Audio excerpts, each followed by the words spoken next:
إن الحمد لله نحمده ونستعينه ونستغفره ونعوذ بالله من شرور أنفسنا ومن سيئات أعمالنا من يهده الله فلا مضل له ومن يضلل فلا هادي له وأشهد أن لا إله إلا الله وحده لا شريك له وأشهد أن محمدا عبده ورسوله أما بعد فإن خير الحديث كتاب الله وخير الهدي هدي محمد صلى الله عليه وسلم وشر الأمور محدثاتها وكل محدثة بدعة وكل بدعة ضلالة وكل ضلالة في النار. أعوذ بالله السميع العليم من الشيطان الرجيم من همزه ونفخه ونفثه. وقال ربكم ادعوني أستجب لكم إن الذين يستكبرون عن عبادتي سيدخلون جهنم داخرين. گرامی قدر مشاہدین و مشاہدات، السلام علیکم ورحمۃ اللہ وبرکاتہ۔ رمضان کے مہینے کو دعا سے بہت زیادہ تعلق ہے، اس طرح بھی کہ اللہ تبارک و تعالیٰ نے قرآن مجید میں جب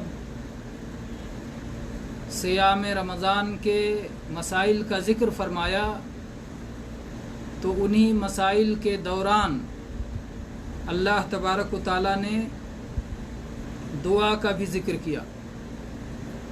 اللہ تعالیٰ نے فرمایا وَإِذَا سَأَلَكَ عِبَادِي عَنِّي فَإِنِّي قَرِيبٌ اجیب دعوت الداعی اذا دعان فلیستجیبوا لی ولیؤمنوا بی لعلہم یرشدون۔ اللہ تعالیٰ نے فرمایا اے اللہ کے نبی صلی اللہ علیہ وسلم، میرے بندے جب آپ سے میرے بارے میں پوچھیں تو میں ان سے قریب ہوں،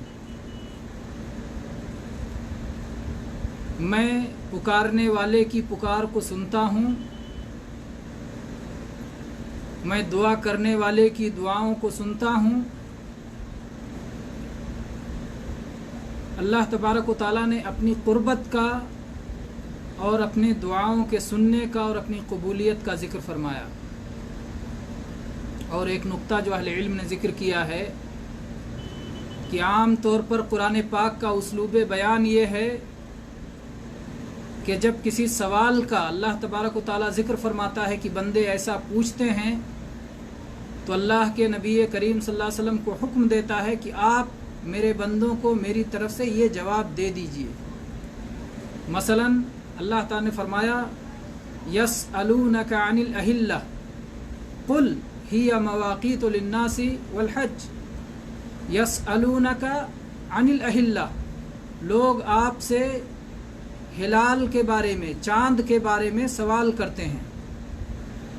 قل، آپ جواب دے دیجئے، آپ بتا دیجئے، ہی مواقیت للناس والحج، یہ لوگوں کے اوقات اور تواریخ جاننے کا ذریعہ ہے اور حج کی تاریخ اور وقت جاننے کا ذریعہ ہے۔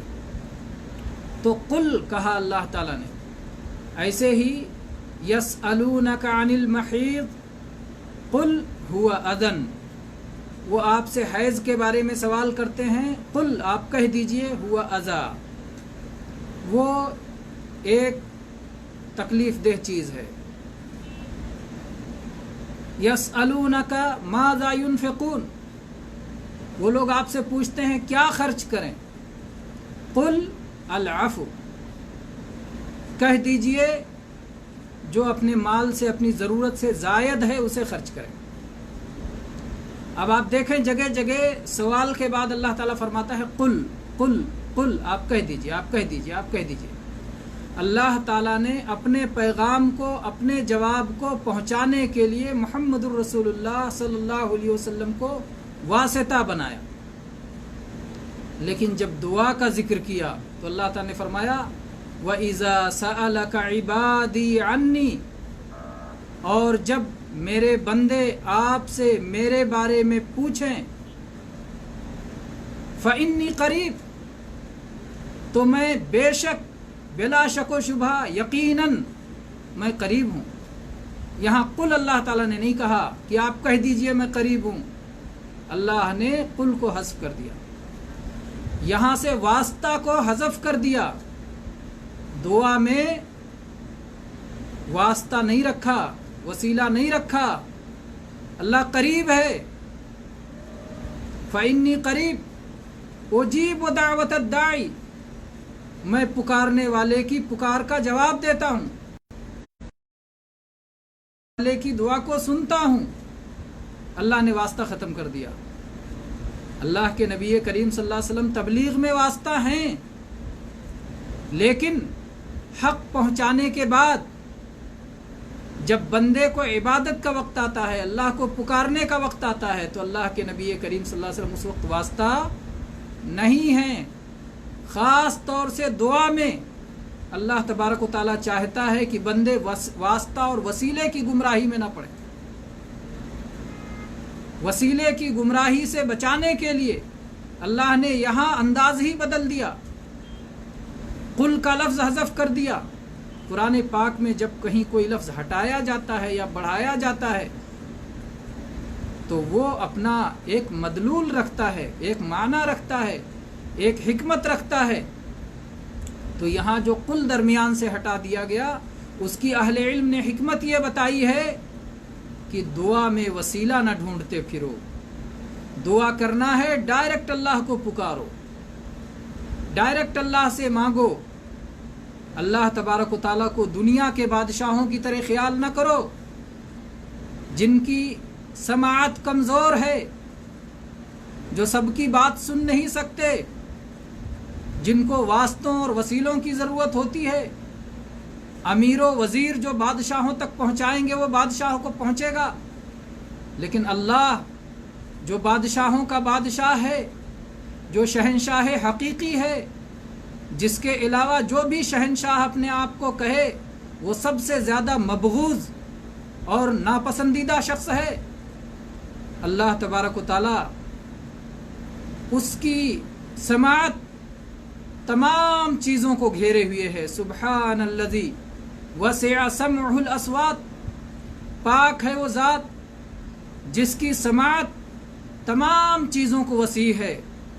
دنیا میں نہ جانے کتنے ضرورت مند اور کتنے پکارنے والے اور کتنی دعا کرنے والے، جن کی آوازیں الگ الگ، جن کے لہجے الگ الگ، جن کی زبانیں الگ الگ، جن کی ضرورتیں الگ الگ، جن کے اوقات الگ الگ، جن کے نغمگی صوت کی الگ الگ، ہر چیز الگ الگ ہے۔ اتنے سارے اختلاف کے باوجود، اتنے سارے شور و ہنگامے کے باوجود اللہ تبارک و تعالی ہر ایک کی سنتا ہے اور ہر ایک کی ضرورت کو پوری کرتا ہے۔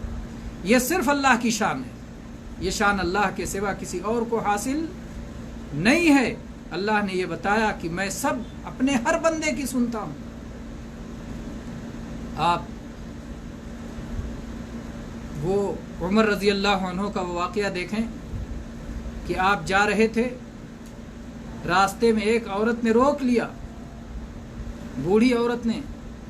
لوگوں کو حیرانی ہوئی کہ عمر رضی اللہ عنہ ایک بڑھیا کے کہنے پر آپ رک گئے، آپ خلیفۃ المسلمین امیر المؤمنین۔ انہوں نے کہا جانتے ہو یہ کون عورت ہے؟ یہ ہیں خولہ رضی اللہ عنہا، کہ اپنی شکایت لے کے نبی کریم صلی اللہ علیہ وسلم کی خدمت میں آئی۔ عائشہ رضی اللہ عنہ کہہ رہی ہیں کہ وہیں کمرے میں تھی اور ان کی بات نہیں سن پا رہی تھی، وہ اللہ کے نبی کریم صلی اللہ علیہ وسلم سے اپنی باتیں دھیرے دھیرے کہہ رہی تھی، لیکن اللہ نے ساتوں آسمانوں کے اوپر سے، عرش کے اوپر سے ان کی آواز سن لی اور قرآن پاک میں آیت نازل فرما دی، قد سمع اللہ قول التی تجادلک فی زوجہا وتشتکی الی اللہ۔ اللہ نے اس خاتون کی بات سن لی جو آپ سے اپنے شوہر کے بارے میں بحث کر رہی تھی اور اللہ سے شکوہ کر رہی تھی، اللہ نے سن لی۔ تو اللہ تبارک و تعالی کسی ایک آواز کی وجہ سے دوسری آواز سے غافل نہیں ہوتا یا مشغول نہیں ہوتا، اسے اونگ نہیں آتی، نیند تو بڑی بات ہے، اسے تھکاوٹ نہیں ہوتی۔ وہ الحی القیوم ہے، وہ زندہ ہے، سب کا سنبھالنے والا ہے۔ اور اللہ تبارک و تعالیٰ کو سوال اور دعا کی عبادت سب سے زیادہ پسند ہے، یہاں تک کہ اللہ کے نبی کریم صلی اللہ علیہ وسلم نے فرمایا ہے الدعاء هو العبادہ، کہ دعا ہی تو اصل عبادت ہے۔ اور اس لیے آپ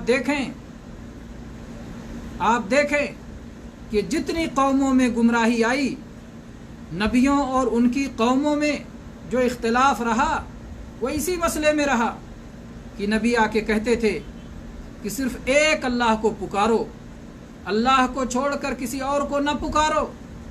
وَأَنَّ الْمَسَاجِدَ لِلَّهِ فَلَا تَدْعُوا مَعَ اللَّهِ أَحَدًا، یہ مسجدیں یہ اللہ کا گھر ہیں، مسجدوں میں یہ اس بات کی علامت ہیں کہ ایک اللہ ہی کی عبادت ہونی چاہیے، نہ ان کے اندر نہ ان سے باہر کہیں بھی اس بات کی اجازت نہیں ہے کہ اللہ کو چھوڑ کر کسی اور سے دعا مانگا جائے، کسی اور کو پکارا جائے۔ تو اللہ تبارک و تعالیٰ نے وسیلہ اور واسطہ کی جو گمراہی لوگوں میں پھیلی ہوئی ہے اس کو ختم کرنے کے لیے یہ طرز بیان اپنایا، فإنی قریب، میں قریب ہوں۔ ایک بار صحابہ کرام بہت بلند آواز سے اللہ کا ذکر کر رہے تھے، اللہ کو پکار رہے تھے۔ اللہ کے نبی صلی اللہ علیہ وسلم نے فرمایا اربعوا علی انفسکم فإنکم تدعون سمیعا قریبا مجیبا، اپنے آپ پہ نرمی کرو، تم جس ذات کو پکار رہے ہو وہ قریب ہے، وہ سننے والا ہے، وہ جواب دینے والا ہے، تم کسی دور کی ہستی کو نہیں پکار رہے ہو۔ اور افسوس تو یہ ہے کہ کلمہ پڑھنے والے اور قرآن پاک کی تلاوت کرنے والے اور نبی کریم صلی اللہ علیہ وسلم پر ایمان رکھ کر کے آپ کی احادیث اور سنت اور سیرت کا مطالعہ کرنے والے اور سیرت اور آپ کی ذات اور آپ کی شریعت سے محبت کا دعویٰ کرنے والے، وہ بھی اس گمراہی میں پڑ جاتے ہیں کہ اللہ کو چھوڑ کر کبھی زندوں کو، کبھی مردوں کو، کبھی قبروں میں مدفون افراد کو، ان کو دعا کے لیے پکارتے ہیں، مصیبت میں پکارتے ہیں، ان سے دعا مانگتے ہیں۔ وہ سمجھتے ہیں کہ وہ ان کی دعا سنیں گے۔ شریعت کی سمجھ نہیں، لا الہ الا اللہ کی سمجھ نہیں، جو کہ سب سے اہم چیز ہے جس میں ہم اس بات کا اقرار کرتے ہیں لا الہ الا اللہ، کوئی عبادت کے لائق نہیں سوائے اللہ کے، جس میں سے اہم عبادت دعا ہے۔ کوئی دعا کے لائق نہیں، کوئی ایسا نہیں جس سے دعا کی جائے سوائے اللہ کے۔ کیا ایسا نہیں ہے کہ لوگ اللہ کو چھوڑ کر کبھی کہتے ہیں یا غوث المدد؟ غوث کون ہے؟ عبد القادر جیلانی رحمۃ اللہ علیہ کون ہے؟ یہ نبی کریم صلی اللہ علیہ وسلم کے ایک امتی ہیں، یہ اللہ کے ایک نیک بندے ہیں، یہ اللہ کے ایک ولی ہیں، یہ ایک عالم دین ہیں۔ ان کو پکارا جائے گا؟ یہ تو صحابی بھی نہیں ہیں، یہ تو نبی بھی نہیں ہیں، یہ تو رسول بھی نہیں ہیں، ان سے دعا مانگا جائے گا، ان کو غوث کہا جائے گا؟ کہاں گیا دین کا علم؟ کہاں گیا توحید کا علم؟ کہاں گیا لا الہ الا اللہ کا علم؟ لا الہ الا اللہ پڑھنے کے بعد ایک امتی سے دعا مانگا جائے، کوئی یا خواجہ اجمیری کہے، کوئی یا غوث المدد کہے، کوئی یا سید بدوی کہے، کوئی یا رفاعی کہے، کوئی یا عبد القادر جیلانی شیع اللہ کہے، کوئی یا رسول اللہ مدد کہے۔ رسول اللہ صلی اللہ علیہ وسلم جو زندگی بھر اسی کو رد کرتے رہے، اسی کو ختم کرتے رہے، اسی شرک کو مٹاتے رہے، آپ کے نام پہ پھر اس شرک کو جاری کر دیا جائے۔ رمضان کا یہ مہینہ ہمیں اس بات کی یاد دلاتا ہے کہ اللہ ہی سے دعا مانگیں اور اپنی توحید کو کامل بنائیں، توحید میں کمی یا ایسے اعمال کا ارتکاب ہرگز نہ کریں جو توحید کو ختم کر دیتا ہے۔ اللہ ہی سے دعا کریں۔ دعا کیا ہے؟ دعا کے آداب کیا ہیں؟ انشاءاللہ ہمارا آج کا درس اور اگلے دروس اسی سے متعلق رہیں گے۔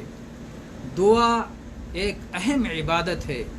اور اس سلسلے میں قرآن مجید کی وہ آیت جو ابتدا میں آپ کے سامنے پڑھی گئی، اللہ تعالیٰ نے فرمایا وَقَالَ رَبُّكُمُ ادْعُونِي أَسْتَجِبْ لَكُمْ، اور آپ کے رب نے فرمایا کہ مجھ سے دعا مانگو میں تمہاری دعا کو قبول کروں گا۔ إِنَّ الَّذِينَ يَسْتَكْبِرُونَ عَنْ عِبَادَتِي، جو لوگ میری دعا سے، مجھ سے دعا مانگنے سے، مجھ سے سوال کرنے سے تکبر کرتے ہیں، اکڑتے ہیں، سَيَدْخُلُونَ جَهَنَّمَ دَاخِرِينَ، وہ ذلیل ہو کر کے جہنم میں داخل ہوں گے۔ آپ غور سے اس آیت کو پڑھیں، کس طرح سے اللہ تبارک و تعالیٰ نے دعا کو عبادت فرمایا ہے۔ اللہ تعالیٰ نے فرمایا، پہلے حکم دیا کہ مجھ سے دعا مانگو میں دعا قبول کروں گا۔ یہ حکم دینے کے بعد اللہ تعالیٰ نے فرمایا اور جو لوگ میری عبادت سے اکڑتے ہیں، کیا مطلب؟ اللہ نے کہا مجھ سے دعا مانگو، جو دعا نہیں مانگتا وہ عبادت سے اکڑتا ہے، تو مطلب دعا کرنا عبادت ہے۔ تو اللہ کے نبی کریم صلی اللہ علیہ وسلم کی وہ حدیث جو میں نے ذکر کی کہ آپ نے فرمایا الدعاء هو العبادہ، دعا یہ عبادت ہے۔ اور اللہ کے نبی کریم صلی اللہ علیہ وسلم نے اسی آیت سے استدلال فرمایا، جیسا کہ سنن ترمذی اور سنن ابن ماجہ کی حدیث ہے۔ سنن ترمذی میں 2669 نمبر پر اور سنن ابن ماجہ میں 3828 نمبر پر کہ اللہ کے نبی کریم صلی اللہ علیہ وسلم نے یہ فرمایا کہ دعا عبادت ہے، اور آپ نے کہا قرآن پاک کی آیت کی تلاوت فرمائی وقال ربکم ادعونی استجب لکم، آپ کے رب نے کہا ہے، حکم دیا ہے کہ مجھ سے دعا کرو میں تمہاری دعا قبول کروں گا۔ جو لوگ میری عبادت سے اکڑتے ہیں، یعنی مجھ سے دعا مانگنے سے اکڑتے ہیں، وہ جہنم میں ذلیل ہو کے داخل ہوں گے۔ تو دعا مانگنا عبادت ہے۔ اللہ تبارک و تعالیٰ میں اور اس کے بندوں میں یہ بہت بڑا فرق ہے کہ بندوں سے بار بار مانگو تو بندے ناراض ہو جاتے ہیں، اور اللہ سے بار بار مانگو تو اللہ خوش ہوتا ہے، اور اللہ سے نہ مانگو تو اللہ ناراض ہوتا ہے۔ کوئی عربی شاعر کہتا ہے کہ وَبُنَيَّ آدَمَ حِينَ يُسْأَلُ يَغْضَبُ، کہ آدم کا بیٹا اگر اس سے سوال کیا جائے تو وہ غصہ ہو جاتا ہے، ناراض ہو جاتا ہے۔ وَاللَّهُ يَغْضَبُ إِن تَرَكْتَ سُؤَالَهُ وَبُنَيَّ آدَمَ حِينَ يُسْأَلُ يَغْضَبُ، اللہ کا معاملہ اس کے برعکس ہے کہ اللہ تبارک و تعالیٰ سے اگر سوال نہ کیا جائے، اس سے مانگا نہ جائے، اس سے مانگنا چھوڑ دیا جائے تو اللہ غصہ ہوتا ہے۔ اللہ تبارک و تعالیٰ، اللہ کے نبی کریم صلی اللہ علیہ وسلم نے فرمایا ہے من لم يسأل اللہ یغضب علیہ، جو اللہ سے مانگتا نہیں اللہ اس سے ناراض ہوتا ہے۔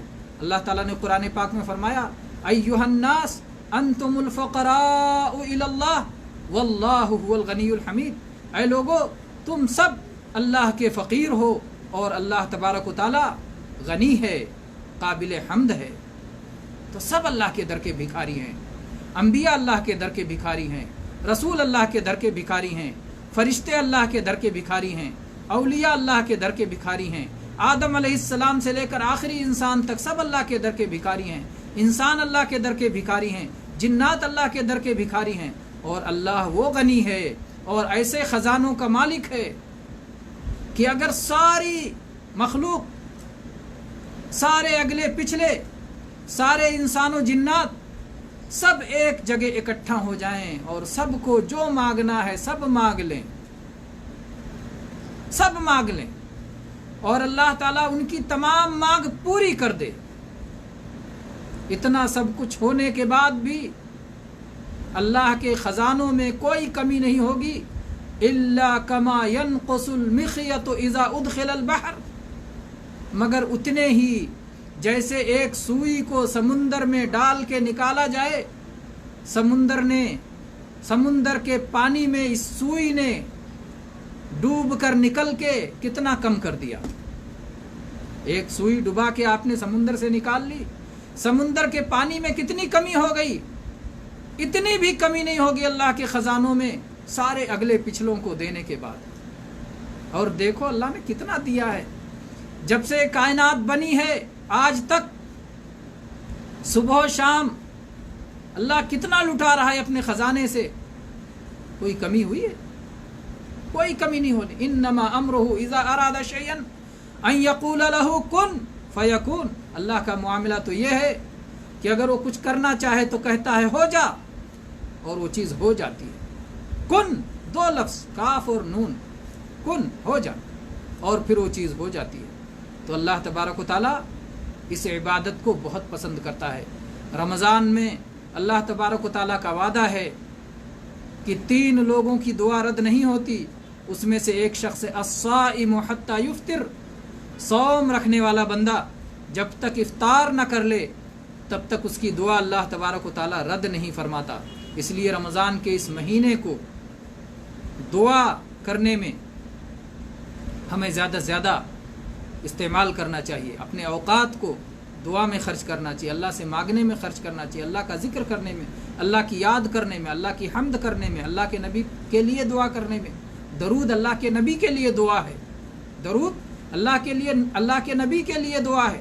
تو اللہ کے نبی کے لیے دعا کرنے میں، اپنے لیے دعا کرنے میں، اپنے آل و اولاد کے لیے دعا کرنے میں، اپنے والدین کے لیے دعا کرنے میں، اپنی امت کے لیے دعا کرنے میں، اور ساری انسانیت کی بھلائی کے لیے دعا کرنے میں رمضان کے اس موقع کو زیادہ سے زیادہ استعمال کرنا چاہیے.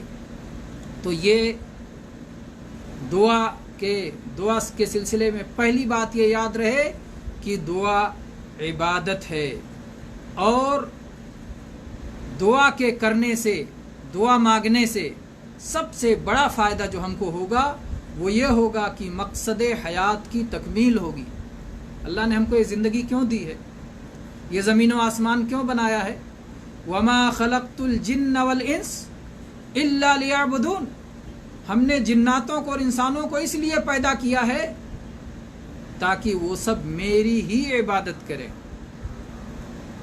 تو اللہ ہی کی عبادت یہ اس پوری کائنات کی تخلیق کا مقصد ہے.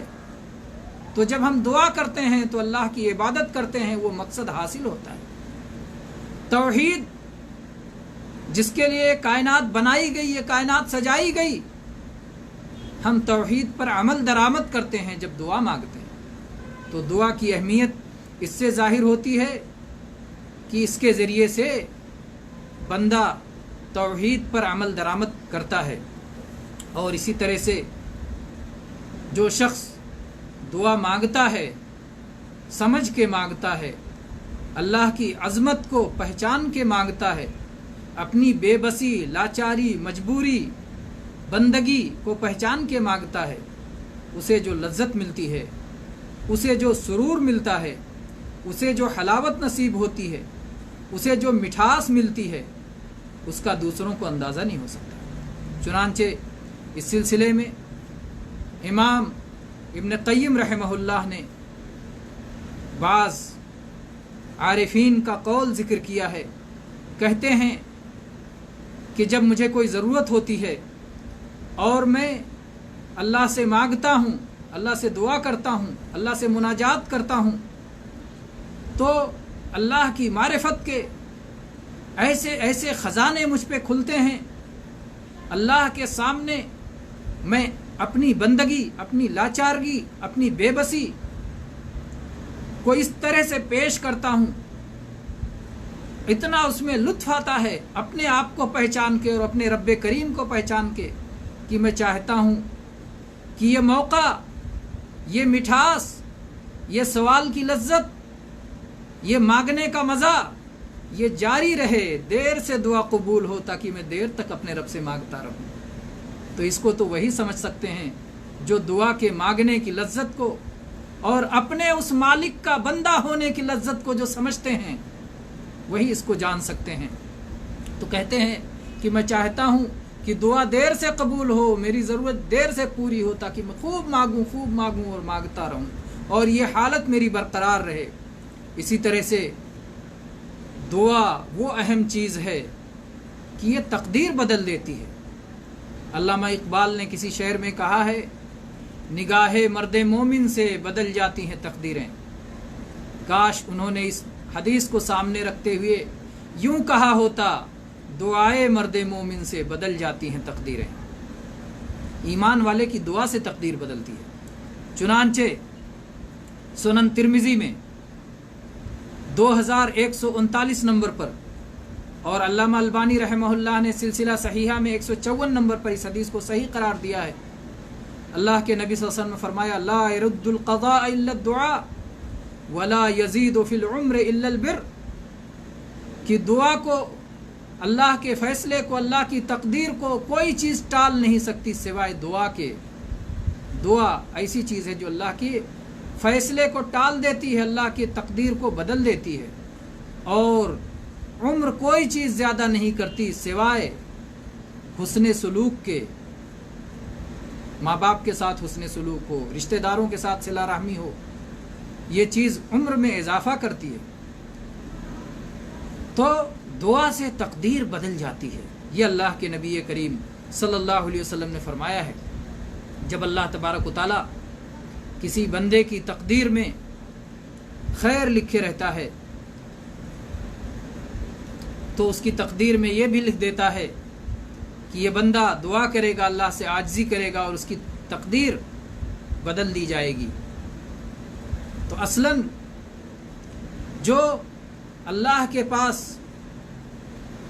تقدیر لکھی ہوئی ہے، جو فائنل تقدیر ہے، اس میں کوئی تبدیلی نہیں ہوتی، لیکن جو تقدیر فرشتوں کے ہاتھوں میں دی جاتی ہے کہ فرشتوں دیکھو اس کی تقدیر یہ لے کے جاؤ، اگر یہ دعا کرے گا تو بدل کے ایسا کر دینا، لیکن اصل جو تقدیر ہے وہ اللہ کے یہاں لوح محفوظ میں، وہاں پر وہی لکھا رہتا ہے جو اسے کرنا ہے۔ اللہ سب کچھ جانتا ہے، اللہ کو سب معلوم ہے کیا چیز ہوگی، کیسے ہوگی، کب ہوگی، کس طرح ہوگی، کس کیفیت میں ہوگی، جو نہیں ہوگی، اور جو ہوگی تو کب ہوگی اور کیسے ہوگی، سب جانتا ہے اللہ کے علم سے کوئی چیز خارج نہیں ہے، اور اللہ نے اس علم کو پوری طرح لکھ رکھا ہے۔ تو بہرحال اس کے فائدے میں سے، دعا کے فائدے میں سے ایک فائدہ یہ ہے کہ تقدیر بدل جاتی ہے۔ دعا کیسے قبول ہوتی ہے؟ آپ جس قدر اللہ کے فرما بردار ہوں گے اور ان چیزوں سے جن سے اللہ نے روکا ہے جس قدر رکیں گے، اس قدر آپ کی دعاؤں کی قبولیت کی امید بڑھ جائے گی، اور دعا اتنی زیادہ قبول ہوگی۔ انشاءاللہ ہم کل کے درس میں ان اسباب کو ذکر کریں گے جن کی وجہ سے دعائیں قبول ہوتی ہیں، اور جن کی وجہ سے دعائیں قبول نہیں ہوتی ہیں، اگر وقت رہا تو کل ہی، اور نہیں تو اگلے دنوں میں اس کا بھی ذکر آئے گا کہ دعائیں قبول کیوں نہیں ہوتی۔ تو اب یہ سلسلہ ہمارا دروس کا انشاءاللہ دعاؤں سے متعلق جاری رہے گا۔ آج کا درس اسی پر ختم کیا جاتا ہے۔ اللہ تبارک و تعالیٰ سے اس دعا کے ساتھ، اس عاجزانہ و مخلصانہ سوال کے ساتھ کہ اے اللہ، ہمیں تو اپنا سچا پکا موحد بندہ اور اپنے نبی کریم صلی اللہ علیہ وسلم کا متبع اور مطیع و فرما بردار امتی بنا لے، اور اللہ تعالیٰ اس دنیا میں جب تک زندہ رکھ اسلام پہ، اور وفات ہو تو ایمان پہ، اور آخرت میں جہنم سے آزاد کر کے جنت میں نبی کریم صلی اللہ علیہ وسلم اور آپ کے صحابہ کے ساتھ ہمارا حشر فرما، اپنے فضل و کرم سے ہمارے گناہوں کی مغفرت فرما دے۔ اللہ تبارک و تعالیٰ دنیا اور آخرت ہر جگہ بھلائی عطا فرما۔ تیرے فضل و کرم کے ہم سب محتاج ہیں، اے اللہ اپنے سوا تو کسی اور کا ہمیں محتاج نہ بنا، اور اپنی توحید میں ہمیں اس قدر پختہ کر دے کہ جیسے تو نے ابراہیم علیہ السلام کو توحید کی سمجھ عطا فرمائی تھی کہ ساری دنیا سے کٹ کے حنیفا مسلمہ، ہر طرف سے کٹ کے تیرے ایک کے ہو گئے تھے، تو اے اللہ ہمیں بھی ایسا بنا دے کہ ہم تیرے علاوہ ہم کسی کی طرف نہ دیکھیں، تو ہماری ساری ضروریات کو کہ پورا کرنے کے لیے غیب سے اسباب مہیا کر دے اور آسانیاں فرما دے۔ ھذا والحمد للہ رب العالمین وصلی اللہ علی نبینا وسلم۔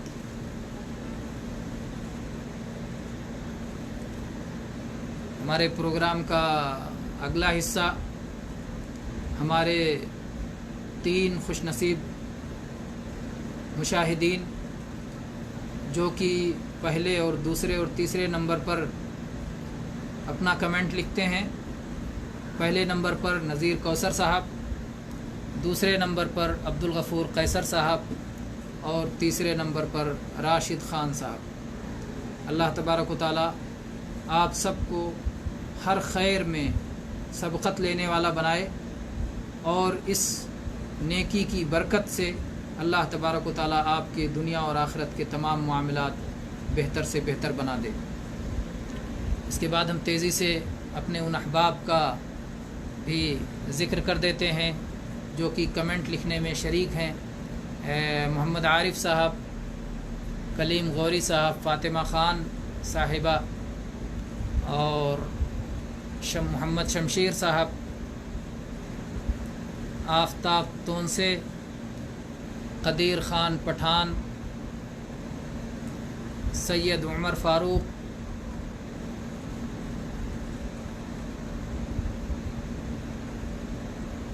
یہ اتنے لوگ جو یہ نام ہیں جو کمنٹ میں لکھے ہوئے ہیں۔ اب دیکھتے ہیں کیا کمنٹ لکھے گئے ہیں۔ ایک تو سلام لکھا گیا ہے، آج تو ہم نے سلام میں پہل کر دی۔ عام طور پہ ہم آپ لوگوں کے سلام کا جواب دیتے ہیں، آج ہم نے درس کی ابتدا میں سلام کر لیا تو اب اس کا جواب آپ لوگ لکھیں گے، اور آپ لوگوں نے جو سلام لکھا ہے اس کا جواب وعلیکم السلام ورحمۃ اللہ وبرکاتہ۔ اور اس کے بعد میں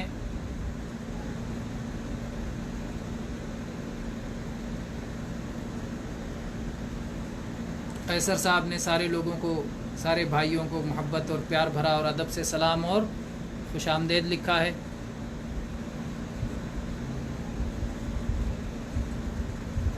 عارف صاحب، محمد عارف صاحب لکھتے ہیں بہت اچھے ٹاپک ہیں، یقیناً اللہ ہی سے دعا مانگنی چاہیے اور اللہ ہی سے امید باندھنا چاہیے، توقع رکھنا چاہیے۔ ارشد احمد صاحب، انہوں نے بھی کمنٹ لکھا، سلام لکھا سارے بھائیوں کو، جو وعلیکم السلام ورحمۃ اللہ وبرکاتہ۔ اقول قولی ھذا واستغفر اللہ لی ولکم من کل ذنب فاستغفروہ انہ ھو الغفور الرحیم۔